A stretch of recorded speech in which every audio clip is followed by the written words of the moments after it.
Ya, Assalamualaikum warahmatullahi wabarakatuh. Selamat siang Kak Rahel di Banda Aceh. Teman-teman sekalian, siang ini forum kita akan bicara tentang tradisi maugang. Lafalnya gimana Kak? Megang. Megang ya, megang ya, Ya, megang. panjangnya mak megang. Megangnya? Panjangnya Oh, mak megang. mau megang Mak, gitu ya, mak megang ya. mak megang. Ya. Itu ucapan yang lebih tepat. Tradisi ini muncul atau tumbuh di Aceh dan biasanya dilakukan menjelang Hari Raya Idul Fitri. Nah, ya saya akan tunjukkan. Selamat datang Mbak Rani. Saya akan coba tunjukkan beberapa foto yang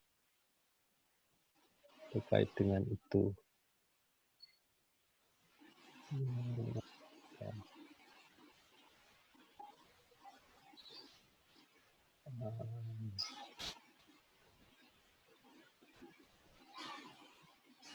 Ya,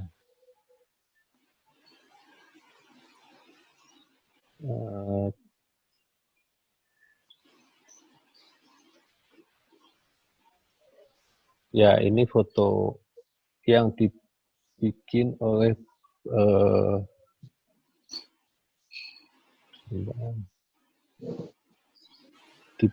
Bang Junaidi Hanafiah ya.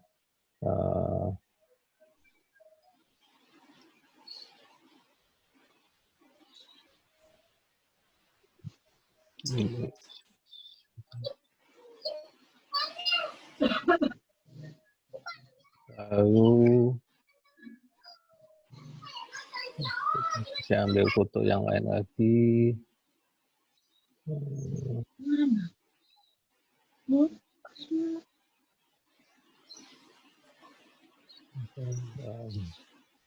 Ya ini sudah dalam.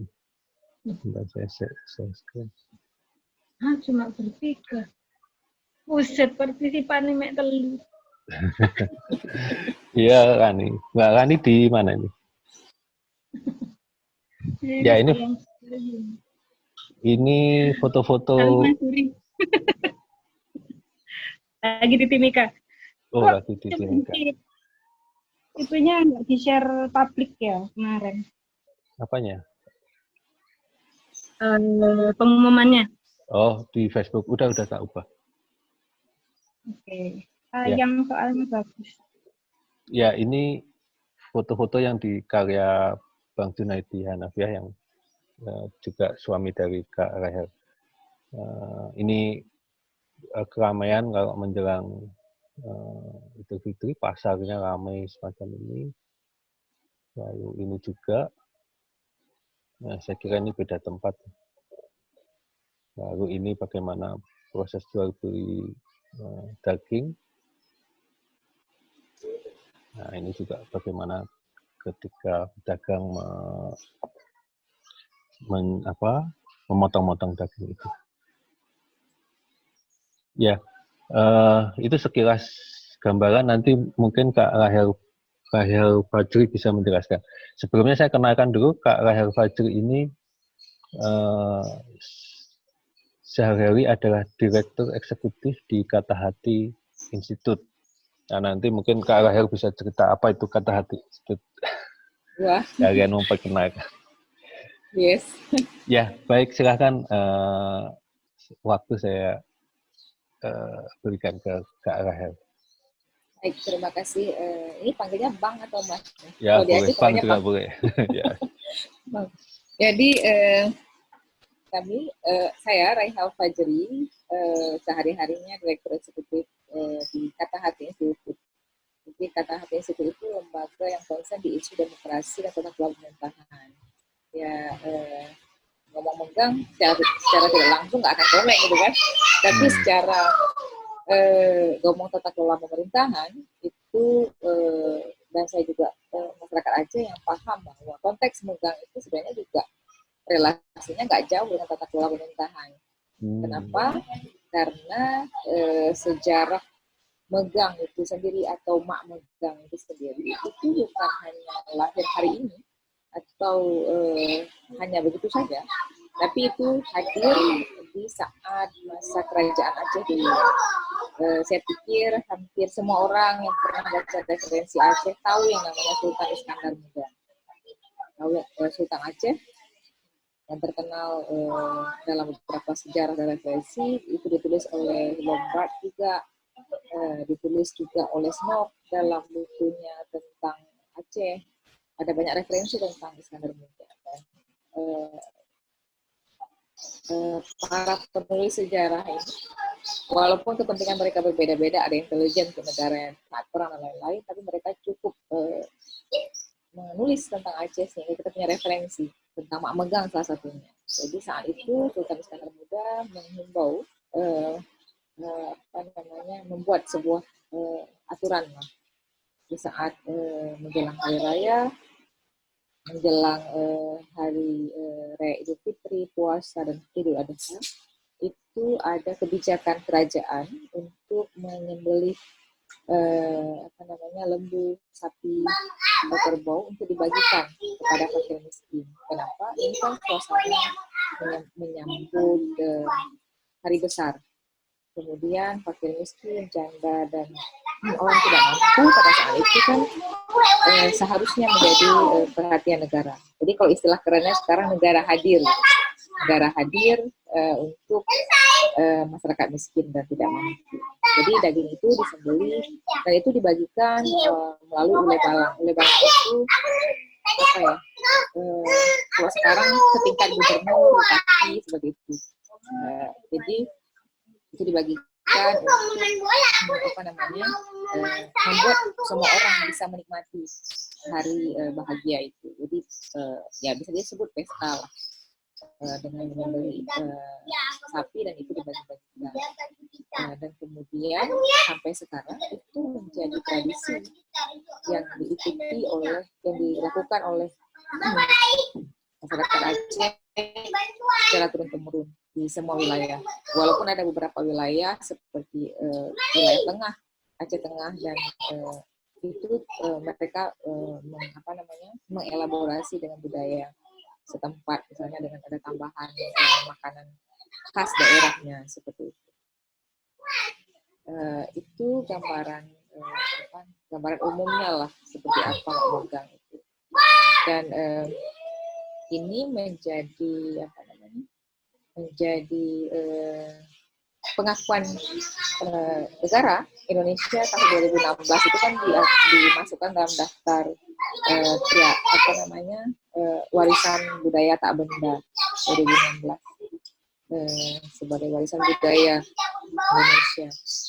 Itu kan pengakuan ya setelah sekian ratus tahun saya pikir kemudian 2016 itu diakui sebagai warisan tak benda di Indonesia. Ya. Tradisi ini sebenarnya bukan hanya soal, bagi saya bukan hanya soal makan daging ya, banyak soal makan daging, ini soal silaturahmi, soal bagaimana keluarga menjalin silaturahmi dan berbagi. Jadi bagi orang yang tidak mampu, ini berbagi ke orang lain, dan bagi orang yang jauh misalnya, ini kondisi seperti ini terasa sebenarnya, sangat terasa bagi orang Aceh saat social distancing, tidak boleh mudik. Ini kan ada banyak orang Aceh yang merantau ke Jakarta, ke banyak daerah. Waktu megang ini merupakan momen mereka pulang kampung dan ini menjadi momen ya kalau bisa dibilang sekali setahun atau bahkan sekali dalam beberapa tahun mereka nggak pulang, jadi menyempatkan diri untuk silaturahmi di hari megang ini. Dan ini kumpul bersama keluarga. Jadi keluarga di Aceh ini akan tersebar di seluruh Indonesia, bahkan di luar negeri, pasti akan sangat terasa dengan suasana yang tidak bisa pulang kampung. Sehingga ada beberapa teman-teman yang mencoba memasak sendiri kan, untuk menghidupkan suasana megang itu di tempat mereka. Ada teman misalnya yang cerita di Inggris, beberapa tempat mereka posting di Facebook untuk menunjukkan bahwa mereka tetap menjaga budaya Aceh.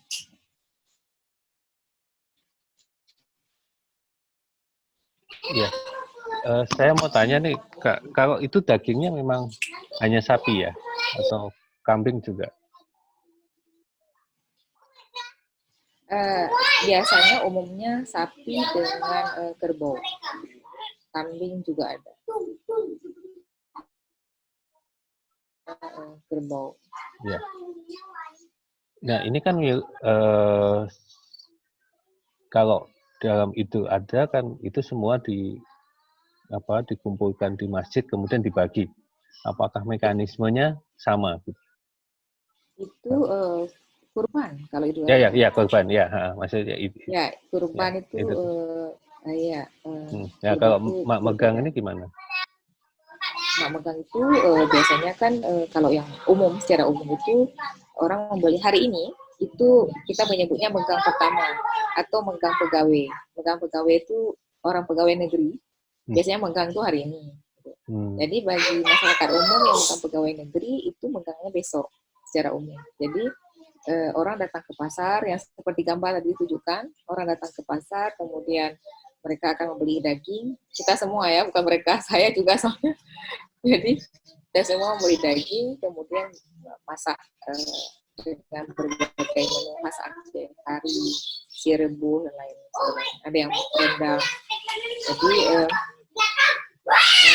kemudian kumpul keluarga dan makan. Di daerah selatan, Aceh, pantai barat selatan itu bahkan keesokan harinya misalnya ini kan puasa hari pertama, megang pertama, bisa megang kedua, itu mereka ada yang makan bersama keluarga itu di pinggir pantai, di tempat-tempat rekreasi seperti itu. Jadi ada berbagai macam lah cara orang menjalin silaturahmi di hari mereka.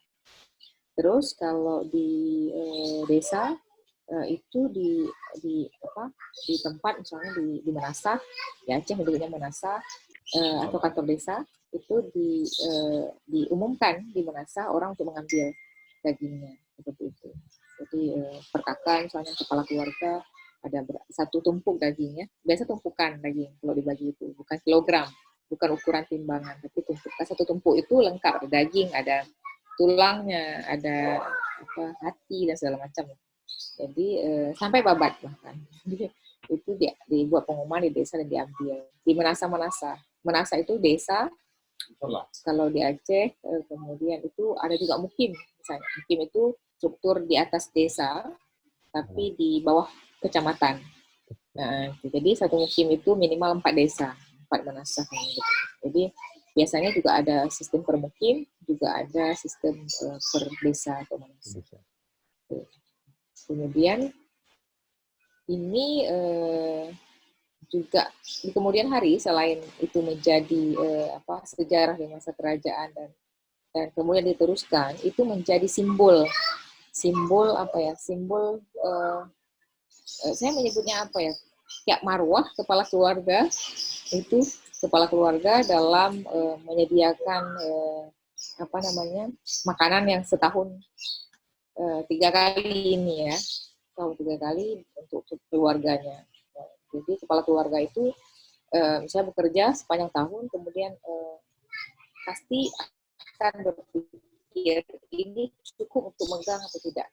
Jadi prioritasnya berpikir untuk megang, ada uang simpanan atau memang sediakan khusus untuk membeli daging dan itu dimasak. Karena ya kita bisa membayangkan misalnya tetangga kita memasak daging, sedangkan keluarga kita tidak. Jadi aroma daging itu luar biasa lah, aroma kari dan lain sebagainya mulai hari ini dan besok di sini di semua rumah. Jadi kemudian perangkat desa yang saya sebut tadi di zaman kerajaan negara hadir itu juga melakukan itu. Jadi bagi keluarga tidak mampu itu diberikan daging untuk dimasak sendiri. Jadi bagi janda, anak yatim dan keluarga tidak mampu lagi. Dan ada lagi soal lintu baru. Lintu baru itu pengantin laki-laki yang baru menikah. Ini pengalaman pribadi dan juga pengalaman pengantin-pengantin yang lain di saat itu. Jadi ini linto barunya atau suami yang baru menikah itu juga merasa ini sebagai tradisi yang juga menunjukkan bahwa kemampuan suami ya, untuk menyediakan daging itu untuk keluarga. Biasanya kan pengantin di Aceh itu pasti di tahun pertama itu tinggal di keluarga perempuan.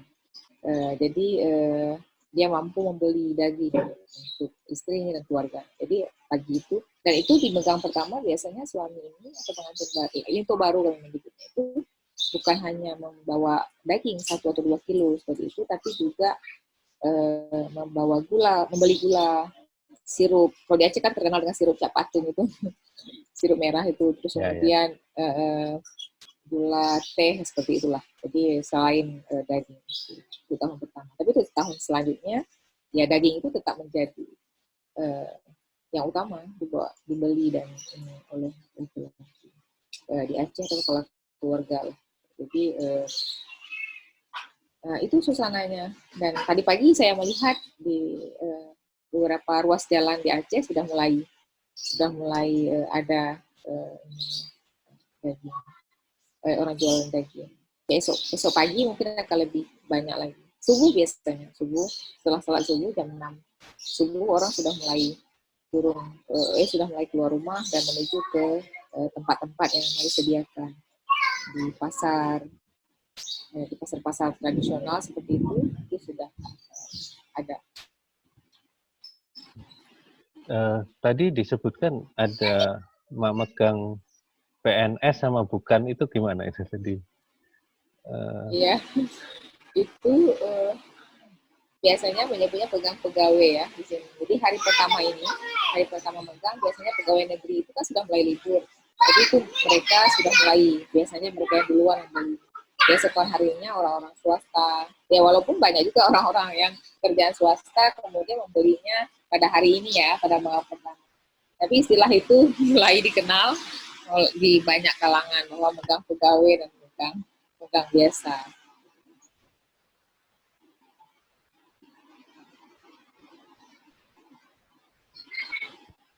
Ada tanggapan dari Mbak Rani itu dia mengatakan sambil paralel baca artikel tentang megang Aceh ini menemukan pernyataan yang menarik bahwa dalam tradisi ini uniknya adalah semua status sosial dianggap sama. Apakah ada upaya pengganti saat ini dengan mengirimkan olahan masakan karena tidak bisa silaturahmi? Ini mungkin terkait dengan pandemi ini. Iya, ada satu teman itu tinggal di Medan dan Sumatera Utara, dikirimkan oleh keluarganya, bukan hanya bukan tidak dikirim daging mentah ya, tapi dikirim olahan masakan, kemudian beserta dengan kue lebaran kayak timpan kan menu wajib juga saat lebaran di Aceh. Jadi kudapan lah hari raya. Jadi itu dikirim, saya melihat, dan ya semua itu bisa dilihat sekarang di sosial media. Dia memposting, kemudian dia menerima ini Pak, saya menerima dari keluarga segala macam lah. Dua saat seperti ini rindu kampung, ternyata bisa diobati dengan kondisi seperti ini. Jadi, tapi ini sebelumnya sih agak jarang dilakukan, Mbak Lani ya, agak jarang dilakukan mengirim olahan masakan karena ini momen orang pulang kampung, jadi semuanya itu berusaha untuk pulang untuk menikmati megang bersama keluarga. Jadi mungkin tahun ini menjadi perubahan tradisi mengirim olahan masakan. Jadi saya pikir ada banyak tradisi, ya anggaran negara saja bisa berubah kan soal refocusing dan lain-lain. Ini soal tradisi megang ini saya pikir bagaimana kita beradaptasi dengan kondisi. Jadi ada keluarga yang jauh dikirimkan olahan masakan karena tidak bisa pulang. Tapi suasananya pasti akan berbeda suasananya. Jadi sebenarnya ruh itu kan, ruh megang itu selain menikmati daging, tapi juga silaturahmi antara keluarga yang tidak bisa bersama-sama sebelumnya.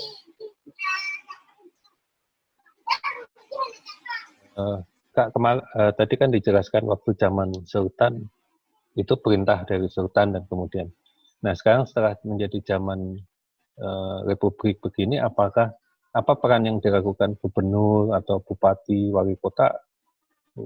Apakah ini dia juga membagikan untuk masyarakat banyak atau hanya untuk keluarganya saja?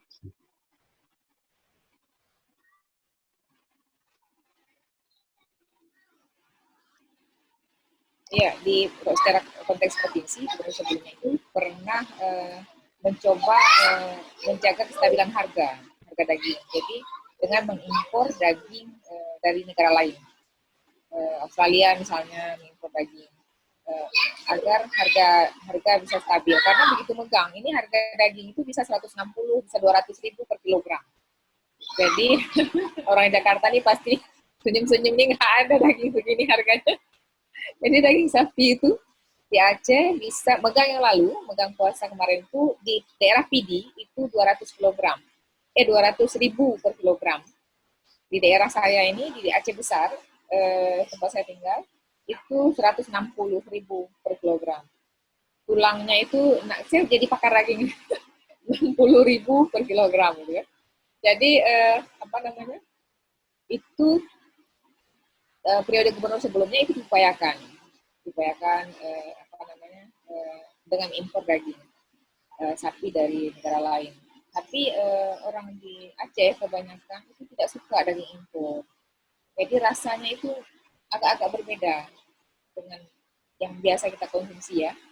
Jadi orang lebih suka daging yang dibeli di komunitasnya. Jadi setiap komunitas itu kan ada menyembelih daging sapi atau kerbau. Jadi mereka lebih memilih membeli di sini. Walaupun ada tawaran paket daging apa gitu kan, paket daging murah kan di daerah lain. Bisa bukan di daerah lain, di kota pada Aceh. Orang di daerah di kampung-kampung itu lebih memilih membeli di komunitasnya. Kenapa? Soal rasa, taste daging yang dipelihara sendiri dengan di daerah sekitar yang kita kenal lah. Kita kenal, kita yakin ya soal halal dan lain sebagainya kan. Jadi orang lebih percaya pada daging yang di daerahnya sendiri. Jadi memang pemerintah pernah mencoba ada daging impor. Tapi kemudian orang nggak terlalu suka ininya. Jadi dan itu juga nggak ngaruh banyak terhadap menjaga harga pasaran. Kalau ya saya tertarik tadi kalimatnya soal bagaimana saat zaman kerajaan dulu negara hadir ya. Sekarang sebenarnya negara juga harus hadir dengan skema yang berbeda.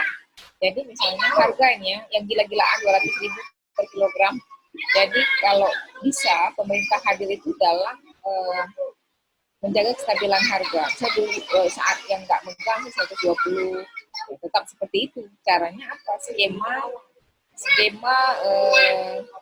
Skema menjaga kestabilan harga di peternak lokal misalnya, bukan dengan impor, karena ya terbukti kan orang Aceh nggak selalu suka dengan daging impor. Jadi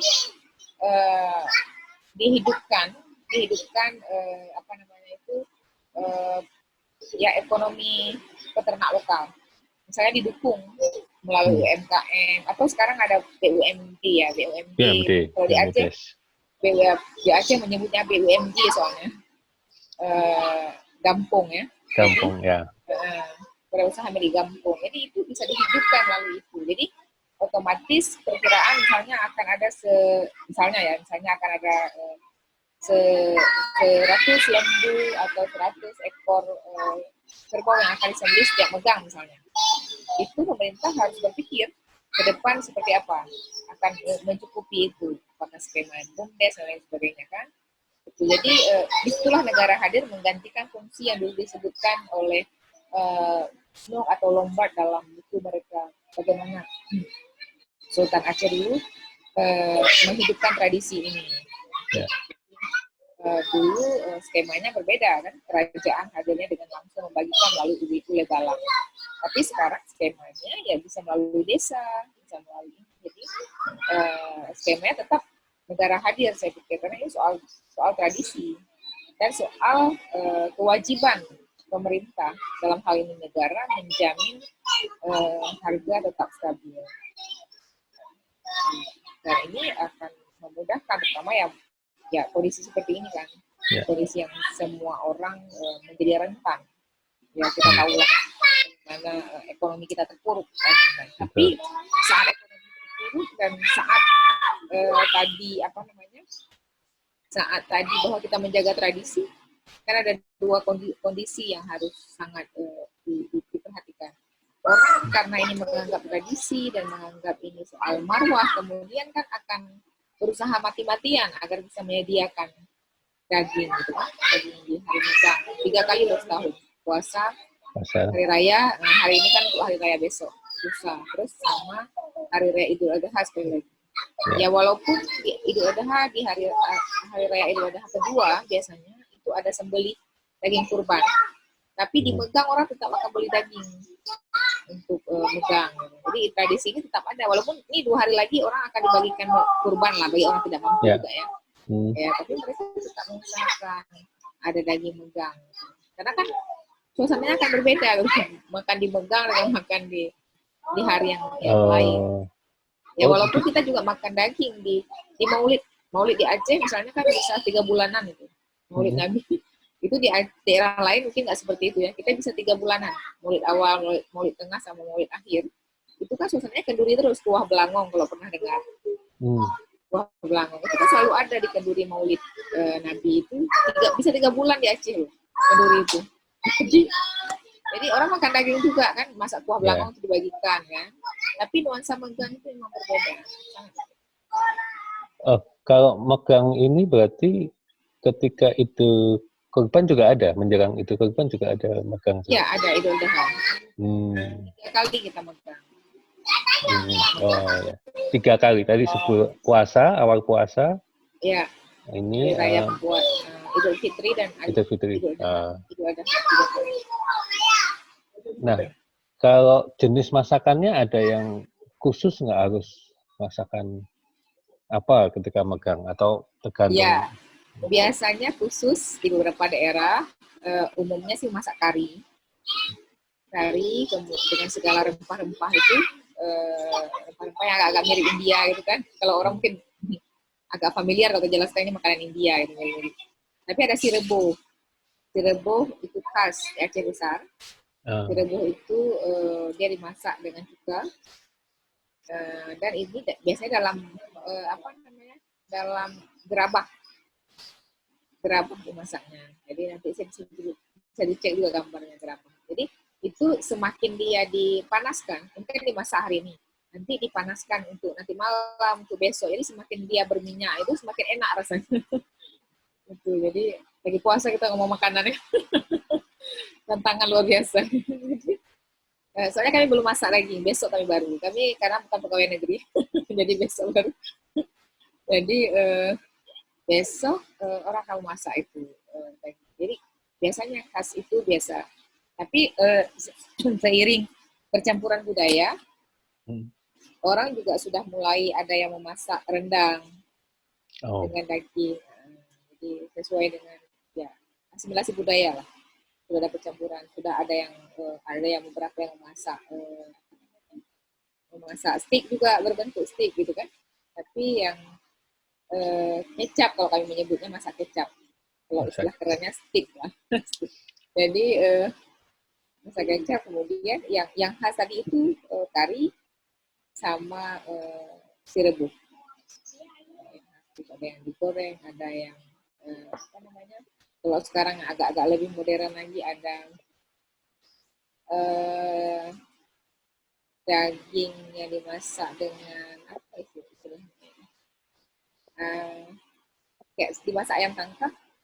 Ayam tangkap, Seperti itu juga ada dimasak seperti itu dengan daun kari yang digoreng dengan cabai dan bawang, juga ada yang seperti itu. Tapi kalau kuah, kalau secara umumnya itu kari, sirebo sama sup juga ada dimasak.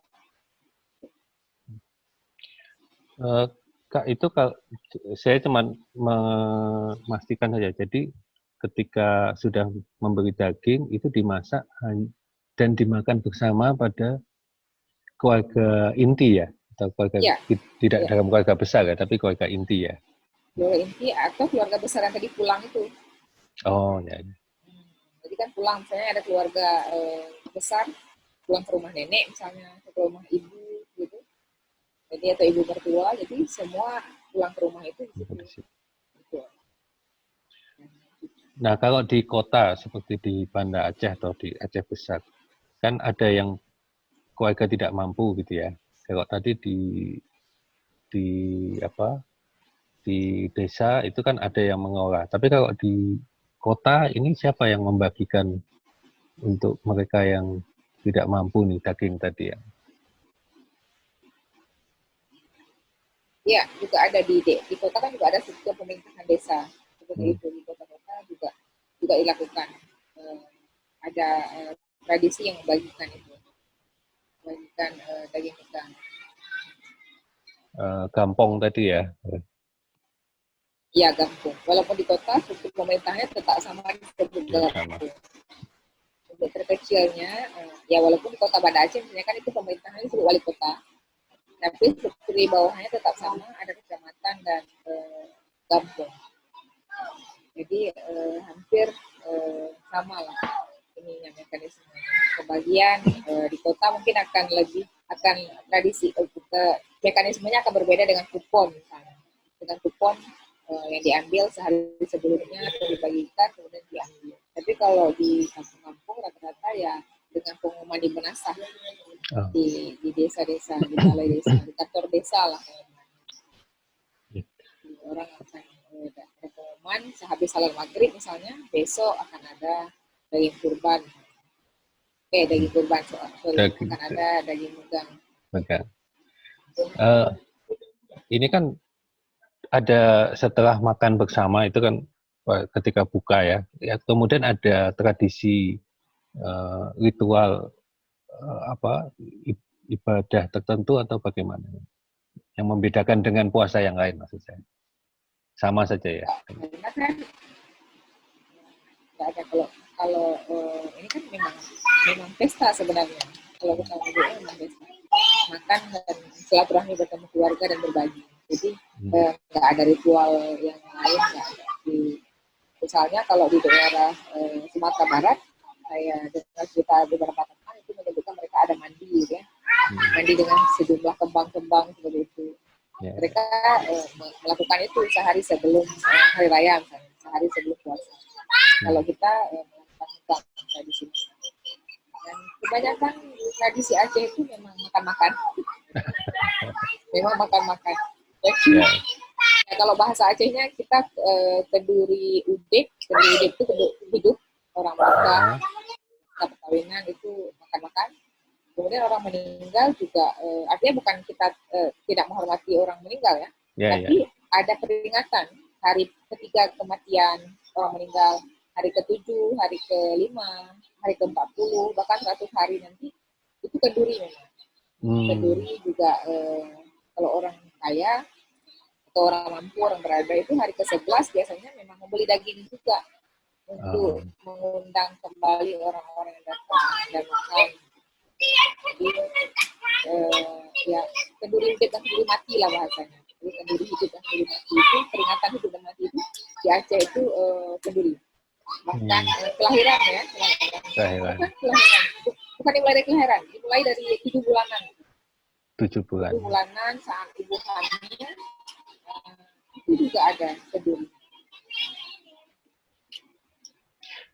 Tadi yang ketika orang meninggal itu tadi hitungannya berapa? 5 hari, 7 hari, 11 hari? Ya, pertama 3 hari.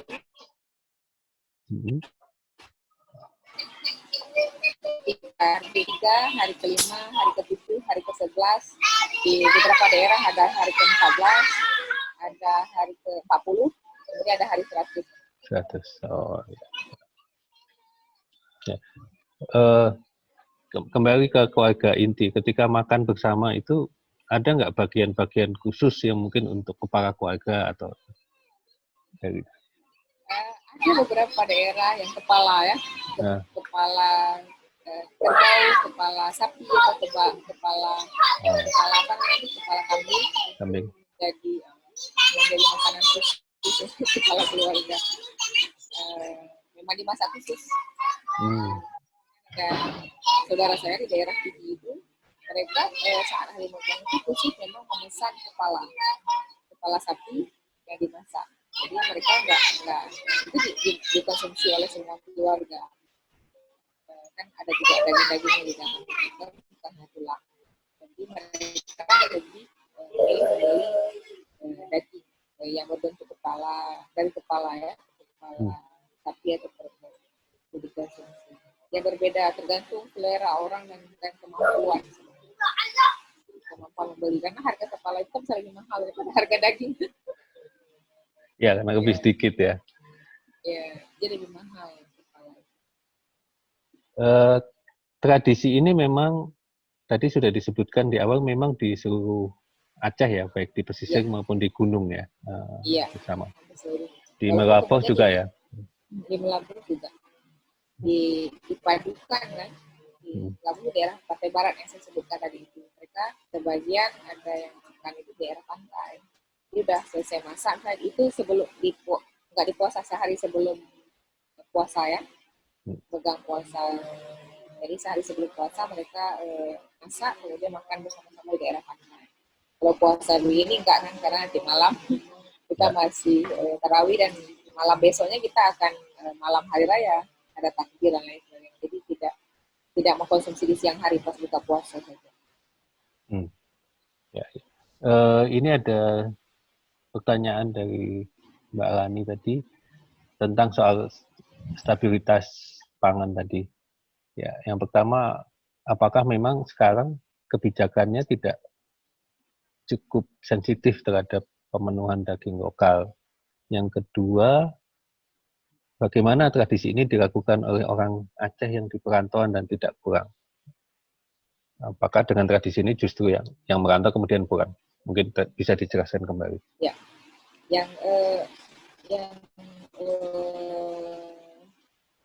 yang pertama tadi ya soal stabilitas pangan.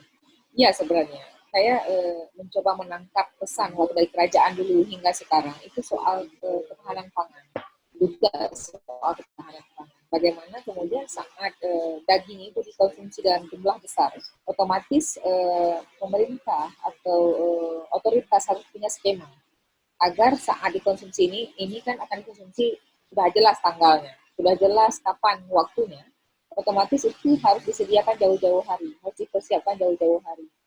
Dan ini kemudian kan terjemahannya bisa berbeda oleh pemerintah. Pemerintah sebelumnya misalnya pada masa periode Gubernur Irwandi Nazar hari itu, mereka mencoba mengimpor sapi, daging sapi.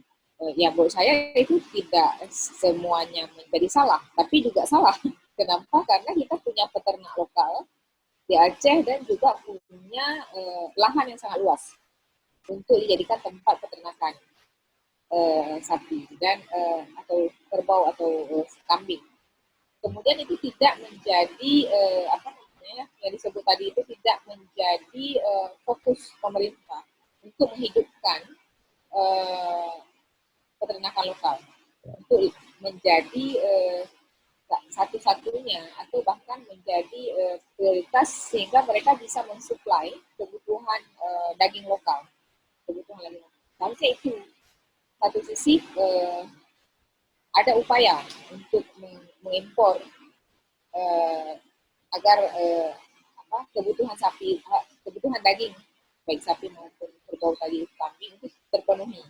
Tapi menurut saya itu caranya salah karena kita punya peternak di sini juga tidak sedikit, punya area yang tidak sedikit dan punya anggaran yang bisa dijadikan skema stimulan, skema untuk men-trigger agar peternak-peternak ini lebih berkembang. Ada tapi mungkin ya pemenuhannya belum maksimal, gitu ya, untuk ketahanan pangan. Kemudian di tradisi ini seperti saya sebutkan tadi itu adalah silaturahmi. Orang pulang kampung. Jadi orang akan pulang hari raya itu yang dipikirkan kalau bisa sampainya sebelum menggang.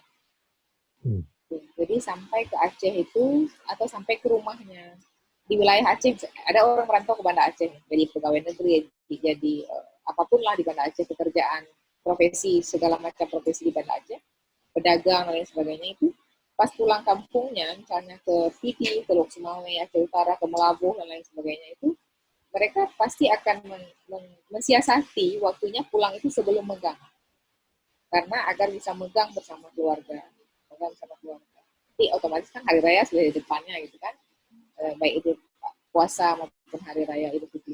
Jadi mak megang itu menjadi tradisi yang berorang untuk pulang. Dan bagi teman pertanyaan tadi itu menarik, justru bagaimana orang-orang Aceh di luar.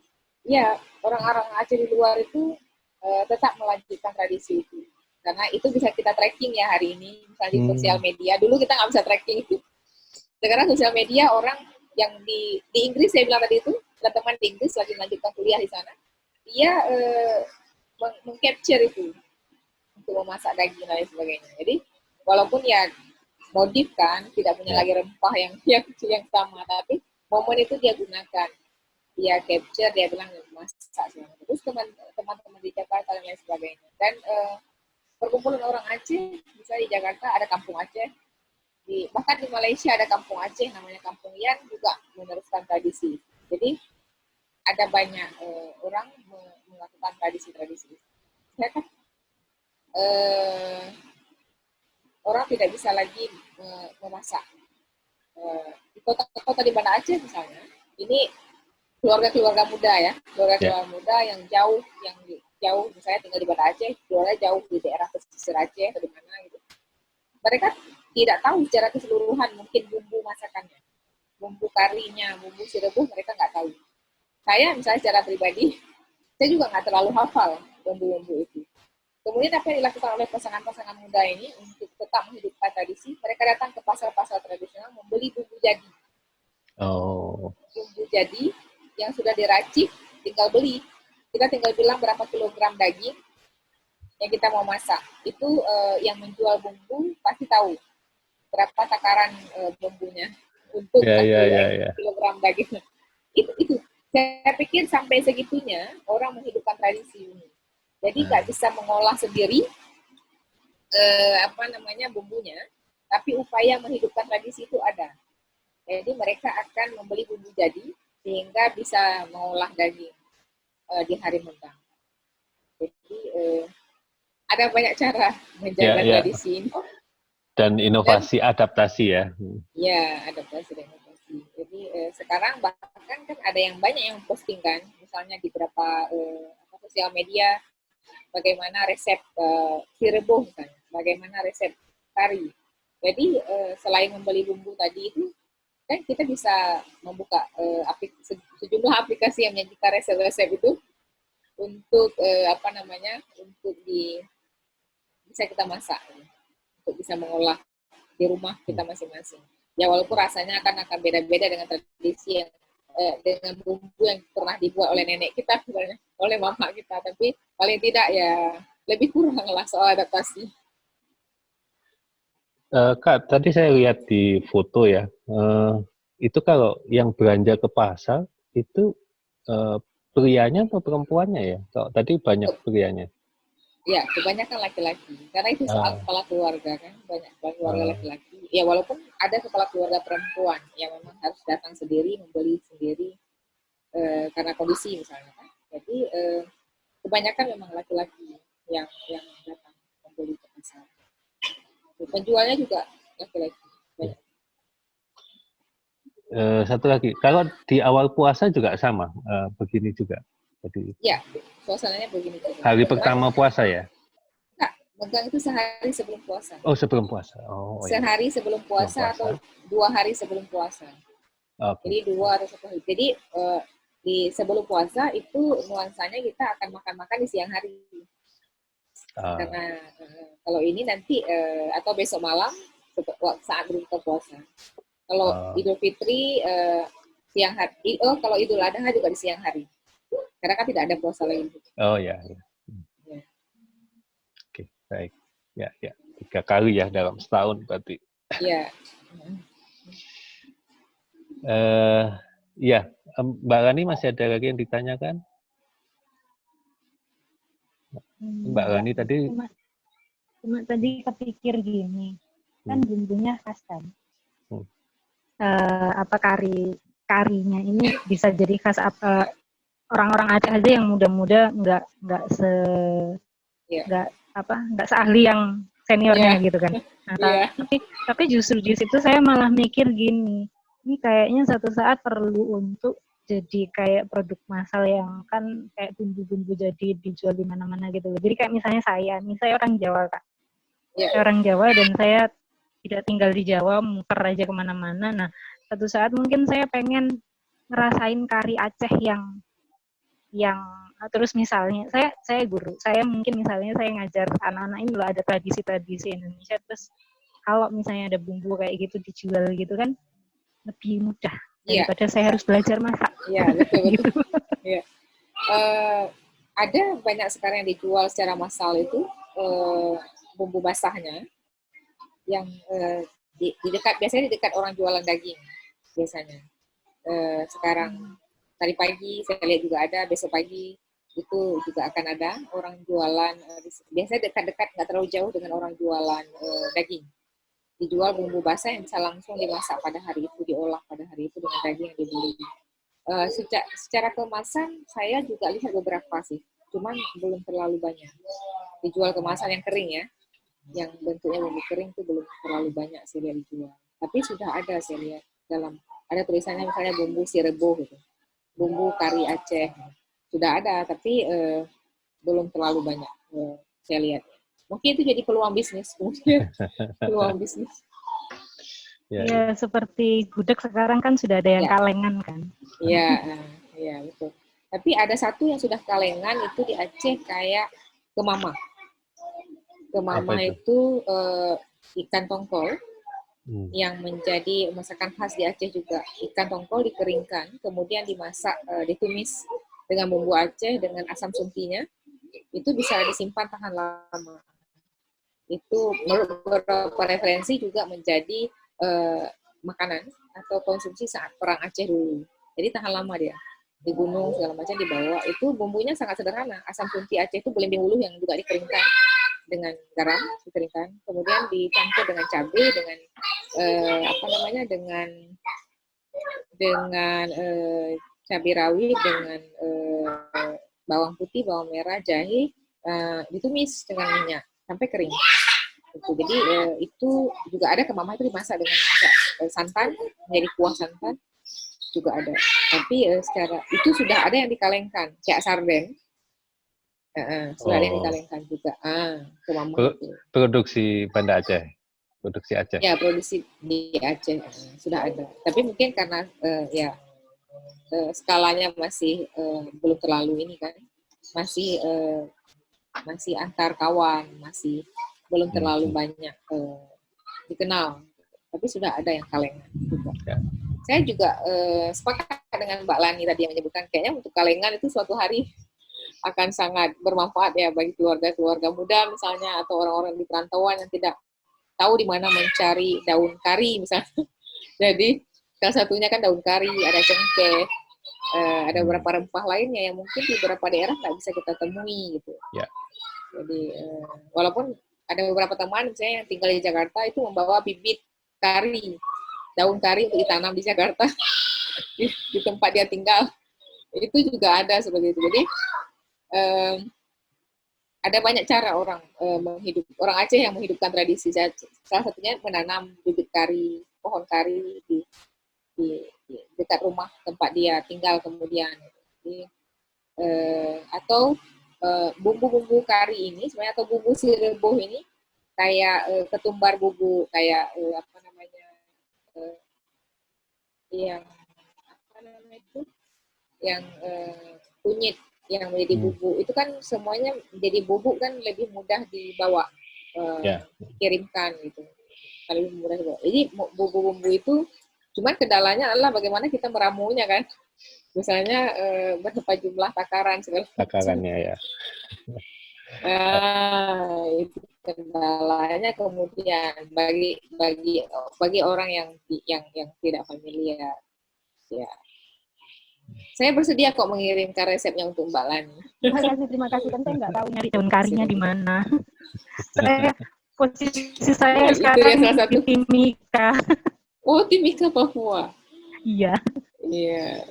Ya, itu tadi yang menarik yang Mbak Lani bilang bahwa suatu hari akan ada ide untuk memproduksi dalam bentuk kalengan ya.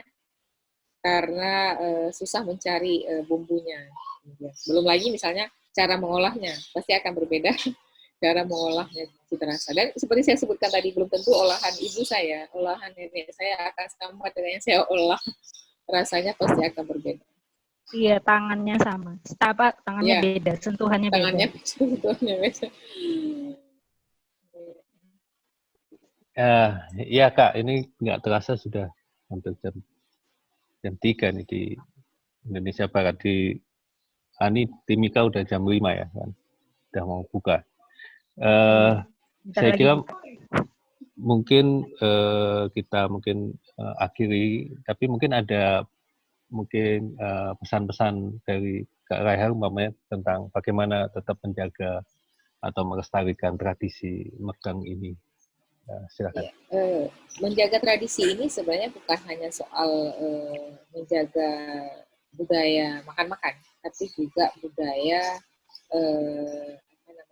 budaya silaturahmi, dan lebih jauh kepada negara sebenarnya. Pemerintah, saya sepakat dengan Mbak Lani tadi soal pertanyaan dengan bagaimana ketahanan pangan.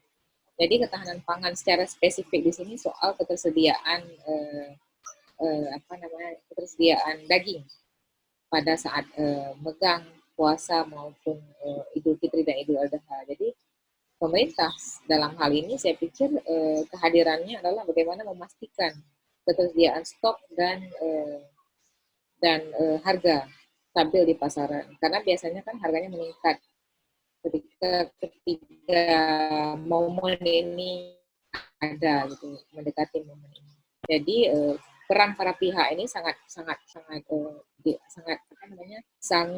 penting, baik itu pemerintah dalam menjaga ketersediaan sama harga, bagi masyarakat juga menjaga warisan dengan meneruskan tradisi ini ke generasi selanjutnya. Jadi bukan hanya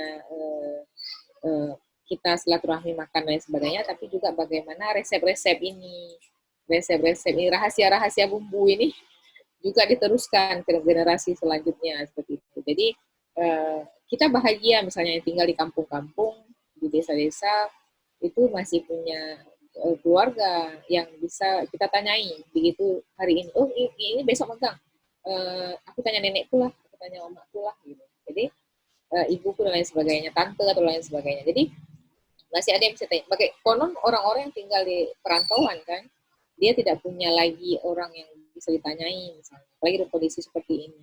Ya bisa saja sih video call seperti ini atau segala aplikasi yang lain bisa dicoba. Tapi kemudian kan akan berbeda ininya saat kita ya mendapat paket maksimal dengan paket minimalis kan untuk meneruskan tradisi ini. Jadi saya sangat senang ada banyak sekali orang-orang yang mau menuliskan resep ini kemudian diposting di berbagai media sehingga orang bisa terus-menerus menjaga ini dalam bentuk tulisan, karena dalam bentuk ingatan kita akan hilang gitu kan, dalam bentuk ingatan hilang, lupa dan sebagainya. Jadi ya dimulai dari saat Lombard maupun Snook dulu menuliskan Aceh, walaupun kepentingannya saat itu berbeda kan, kepentingan intelijen perang kan berbeda dengan kepentingan sekarang. Tapi satu sisi saya pribadi mengucapkan terima kasih juga ke mereka saat itu, karena mereka mau mendokumentasikan itu kan, sampai sedetil kuliner Aceh itu apa, tradisi Aceh itu apa gitu. Jadi mereka menuliskan itu. Jadi saya pikir satu sisi ya kondisi politik dan perang kan itu lain cerita, tapi ini kondisi mereka mau menuliskan sejarah kita dalam detil. Ada megang, ada bagaimana megang itu dipraktekkan sampai ABCD lah lengkap dia ceritakan di situ, sampai resep-resepnya dia ceritakan. Artinya kan ini menjadi warisan yang luar biasa bagi orang Aceh sekarang, saya pikir. Jadi ini luar konteks politik dan perang, tapi ini konteks pengetahuan, transfer knowledge yang mereka mau hibahkan ke generasi Aceh selanjutnya. Jadi sebagai orang Aceh saya pikir saya dan beberapa orang Aceh, dan semua orang Aceh yang lainnya, kenapa kita tidak meneruskan tradisi ini? Ya bahasanya orang lain saja mau menuliskan dalam bukunya yang kenapa kita tidak mau meneruskan ini? Jadi misalnya saya dan meneruskan ke anak-anak saya, dan dengan berbagai teknologi sekarang kan tentunya medianya akan sangat berbeda. Kalau dulu orang sambil duduk rame-rame di bawah rumah Aceh menceritakan bagaimana resep ini atau sambil mengajak bersama-sama. Kita nggak bisa lagi sekarang misalnya soal social distancing, jaga jarak dan lain sebagainya, itu kita bisa meneruskan dengan mengirimkan resep, membuat video-video singkat misalnya bagaimana kuah kari ataupun bagaimana si rebus itu dibuat dan diracik saat menjelang saat hari megang. Itu. Jadi ini untuk meneruskan tradisi dengan dengan kondisi kekinian. Jadi akan ada banyak cara meneruskan tradisi sehingga tradisi itu bisa terus terjaga. Sempat bergabung. Terima kasih, selamat sore, selamat berbuka puasa nanti. Assalamualaikum warahmatullahi wabarakatuh. Assalamualaikum warahmatullahi wabarakatuh. Terima kasih, salam Mbak Lani.